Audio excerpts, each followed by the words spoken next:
Há 15 dias, notei uma mudança no padrão do meu atendimento a pacientes com Covid que me preocupou intensamente. Houve um nítido aumento do número de casos que vinha caindo a cada semana. Mas o que mais chamou a minha atenção foi que passei a atender várias pessoas de uma mesma família. O que estava acontecendo? Ainda que não tenhamos saído completamente da primeira onda, a segunda onda está chegando e com uma característica muito diferente. A doença saiu do trabalho e entrou em casa. Na primeira onda, o que vimos foi que a grande maioria das pessoas se infectou no ambiente de trabalho ou no deslocamento para esse trabalho, principalmente porque não sabia ainda se proteger direito da doença, desconsiderando a proteção das máscaras e do distanciamento social, focando exclusivamente na higiene das mãos. Havia então um grande medo da Covid. As pessoas que podiam se recolheram, passaram a trabalhar à distância. As escolas foram fechadas, as saídas de casa se reduziram ao mínimo essencial. Foi o período em que até as caixas de pizza eram lavadas com álcool, desnecessariamente.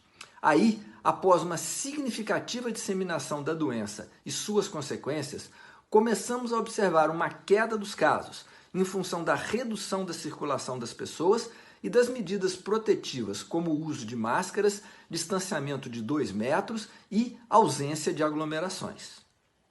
Só que o controle da doença foi interpretado por muitos como se a doença tivesse acabado. E como todo mundo já estava cansado de tanto controle, veio o relaxamento. O presidente da OMS disse recentemente que as pessoas estão cansadas do vírus, mas que o vírus não está cansado das pessoas. As confraternizações voltaram como se não houvesse mais perigo. E como se dizia no Big Brother, as máscaras caíram, literalmente. E aí a doença entrou em casa, não pela caixa de pizza, mas pela respiração dos que tinham se exposto de uma maneira descuidada. O grande risco é que agora não estamos preparados para atender um grande volume de casos como estávamos no início do ano. Os hospitais de campanha foram desativados, os leitos de terapia intensiva passaram a ser ocupados com outras demandas. Nessa segunda onda, a procura por hospitais privados aumentou de maneira acentuada, porque a doença agora se espalhou também pelas casas da classe média que tinha conseguido se proteger na primeira onda. Não prestamos atenção no que estava acontecendo no resto do mundo ou não consideramos que poderia acontecer aqui. E o que fazer então? Tudo vai depender do que vai acontecer nessas próximas 2 semanas ou até mesmo em uma semana. Várias cidades estão com sua capacidade hospitalar e de terapia intensiva praticamente esgotadas. Se isso progredir, os governos terão que adotar medidas restritivas de circulação. Mas você pode se antecipar a isso e ajudar a evitar que isso ocorra, ou que se prolongue por muito tempo, e que muitas pessoas morram, e que a economia entre em colapso. Acredite, a doença não acabou.